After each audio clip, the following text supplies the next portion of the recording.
Hey everyone, welcome back. If you're listening to this, you're probably interested in Canada, right? And specifically, you're probably keeping an eye on all the immigration news. Smart move. Definitely a hot topic these days. Lots going on. Oh yeah, for sure.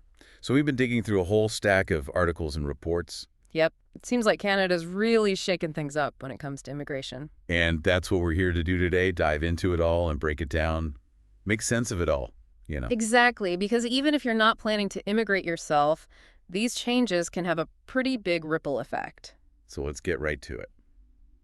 Okay, first up, a bit of a surprise, honestly.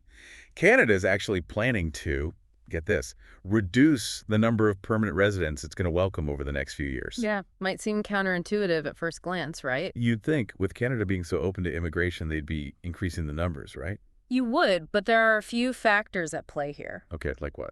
Well, housing, for one. Big one.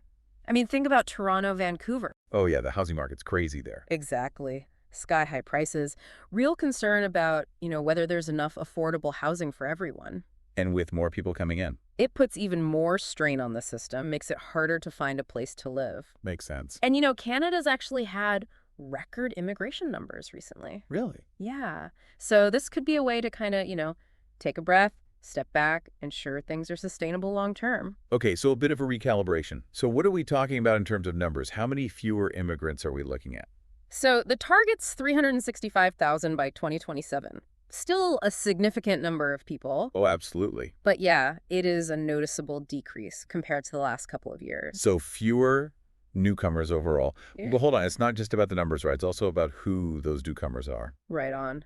There's a real focus now on transitioning those who are already in Canada temporarily. Like students and foreign workers, you mean? Exactly. The idea seems to be, let's make it easier for them to stay permanently. They've already got some Canadian experience under their belts. They've made connections. Are already kind of integrated. To a degree, yeah. And they may have even started their careers here. Oh yeah, that makes a lot of sense. So good news, if you're already in Canada on a study or work visa, this might be your chance to make it permanent. It could be, for sure, worth exploring. Definitely.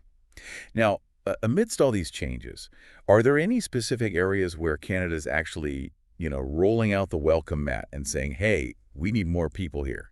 Two big ones come to mind right away: healthcare and skilled trades. Makes sense. Aren't they facing a shortage of workers in those areas? Big time. It's a critical issue. Aging population, growing demand. So if you're a doctor or a plumber, pack your bags. Canada wants you. Okay, but all jokes aside, it does seem like, well, isn't the majority of these changes really focused on economic immigration? I'd say so, yeah. They're really emphasizing those programs that bring in people with specific skills that the Canadian economy needs. Right. Like the Canadian Experience Class, which allows those who've already worked in Canada for a while to apply for permanent residency. And then there are all those regional programs, right? Yeah, those are designed to attract skilled workers to specific provinces that, have particular needs. So it's not a free-for-all. You got to have something to offer. And these pathways, they lead to permanent residency, but But they're competitive, absolutely. You need to meet certain requirements, and there are often more applicants than spots. so if you're thinking about going this route, definitely do your homework. Figure out what you need to do to stand out. Absolutely. Research is key. Know what you're getting into. And speaking of new pathways, did you hear there are 4 brand new permanent residency options launching in 2025? Yep. Heard about those. Exciting, but we're still waiting on all the juicy details. Yeah, what exactly are they going to look like? What kind of skills or experience will they prioritize? Big questions. Definitely. But it does show that Canada's serious about attracting global talent, addressing their labor needs, and keeping their economy strong. Right, so stay tuned for more on that. Now, while Canada as a whole is making these adjustments, it's important to remember that each province has its own approach. Totally. Canada's immigration system is complex, lots of moving parts. Like Quebec, things are a bit different there, right? Quebec, oh yeah. Yeah. They've always kind of marched to the beat of their own drum. They have their own immigration system, and now, get this, they've just placed a cap on family sponsorship applications. Interesting move. Quebec's always been very focused on preserving their French language and culture. Right, and they actually choose their economic immigrants based on a points system. Right, and French language proficiency is a big factor in that system. So this cap on family sponsorship, it's probably an effort to manage resources ensure newcomers can integrate well into, Quebec's unique cultural landscape. Makes sense. They want to make sure everyone coming in has the best chance of success. Right, right. So it's a good reminder that, immigration isn't a one-size-fits-all thing across Canada. Each province has its own priorities, needs, and approaches. Exactly. It's a mosaic, not a melting pot. Now, shifting gears a bit, let's talk about international students. They play a huge role in Canada, right? Huge. And there have been some recent announcements that could have a big impact on them. Yeah, Immigration Minister Mark Miller has been hinting at some new measures.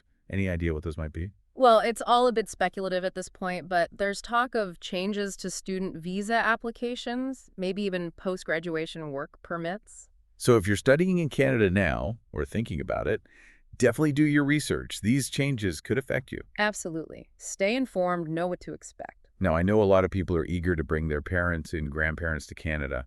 It's a big deal for many families. It is. Family reunification is a powerful motivator for a lot of immigrants. But here's the thing. The 2024 intake for the Parents and Grandparents program is already closed. Yeah, that program's always super popular, and unfortunately, it tends to get oversubscribed really quickly. It's heartbreaking for families who are separated. They're just waiting and hoping for that chance to be reunited. I know, it's tough. But the good news is the program is expected to reopen again eventually. So keep an eye out for updates on future intake dates. Okay, so zooming out a bit, looking at the bigger picture, it's clear Canada is making some strategic changes to its immigration policy. Yeah, they're clearly prioritizing certain skills and focusing on those who are already in Canada. But what does all this mean for Canada's future? I mean, what kind of society are they trying to build with these changes? That's the big question, isn't it? What are the long-term implications? It'll be interesting to see how this all plays out. And remember, everyone, immigration policies, they're always in flux. Things are constantly changing. So if this is a topic that matters to you, stay informed. Read up on the latest developments. Do your research, and you'll be ready for whatever comes next. Exactly. Knowledge is power. Couldn't have said it better myself. Yeah. All right, that's all the time we have for today's deep dive. Thanks for joining us. See you next time.